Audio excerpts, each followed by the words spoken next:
Somewhere in your institution, a meeting about AI is happening right now, and someone in that room is about to say 4 words that will quietly kill the project.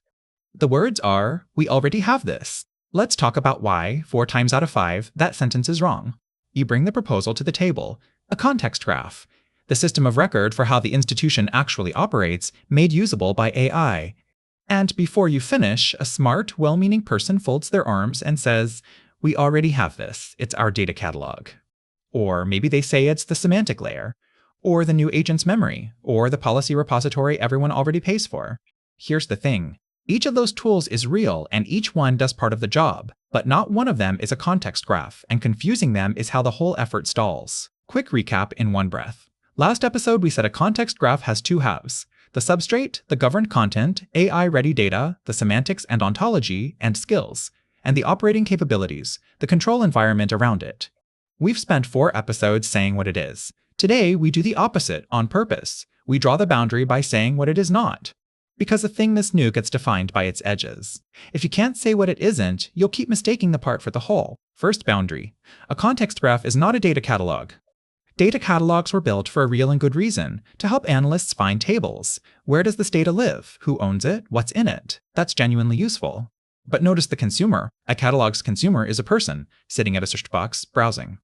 A context graph's primary consumer is AI, and that changes 2 things. 1, it has to include the procedures and the controls, not just the data. The catalog tells you the committed exposure table exists. The graph carries how committed exposure is produced and what policy governs it. 2, it has to be consumable programmatically by an agent, not just through a search interface. A human clicks. Second boundary, a context graph is not a semantic layer. A semantic layer is the thing that sits over your analytics and says, this is the metric, these are the dimensions, here's how they roll up. It gives a dashboard a shared vocabulary. Again, useful, real. But a semantic layer lives in the world of analytics. It can define what committed exposure measures. What it cannot do is tell an AI system how to close the month, or which approval path applies when a number crosses a threshold. That's procedure. That's policy. A semantic layer was never built to carry it, and an AI doing real work needs all of it. Third boundary, and this is the one people get wrong most often right now, a context graph is not agent memory.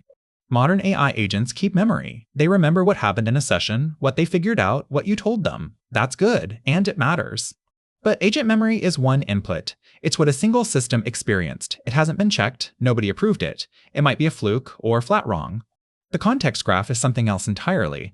It's the governed system that decides what gets promoted out of one agent's raw experience into shared, attested institutional knowledge.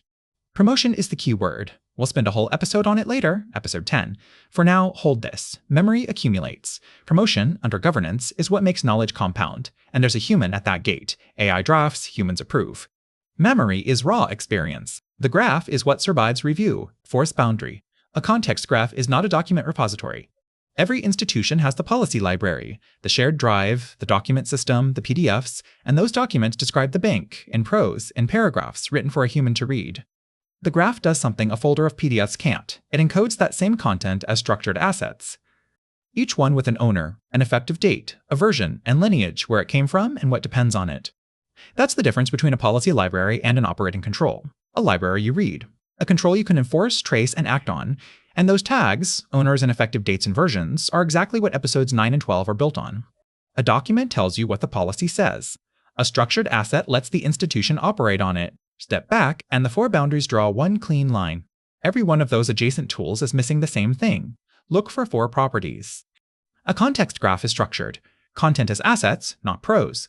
Governed with owners, approval, lineage. Programmatic, built to be consumed by a machine. And owned, every node has someone accountable for it. And it's built for AI, not just for humans. The catalog and the semantic layer serve a person at a screen. The graph has to serve an agent that acts. Each adjacent tool has some of these. The graph needs all of them at once. That's the whole boundary. Now, why does this distinction earn a whole episode? Because the failure here is expensive and quiet. If you believe you already have a context graph, because you have 4 tools that each do a slice, you'll stitch the slices together and call it done.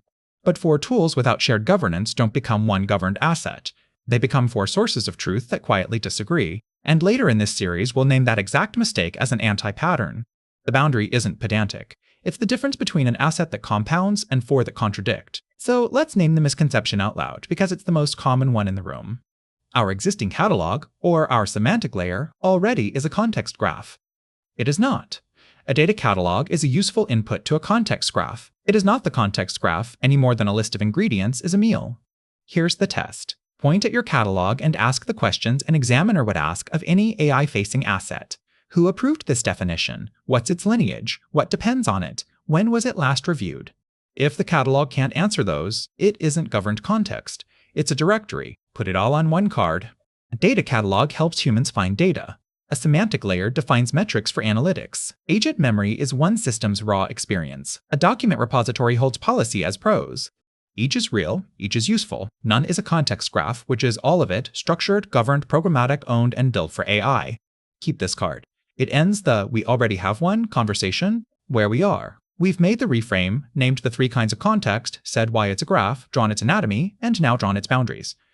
5 episodes in, the definition is sharp from both sides. We've spent 4 episodes saying what a context graph is, and this one saying what it isn't. Here's the uncomfortable next question. What actually breaks if you skip this? Next episode, why the failures look like the model's fault and aren't. I'll see you there.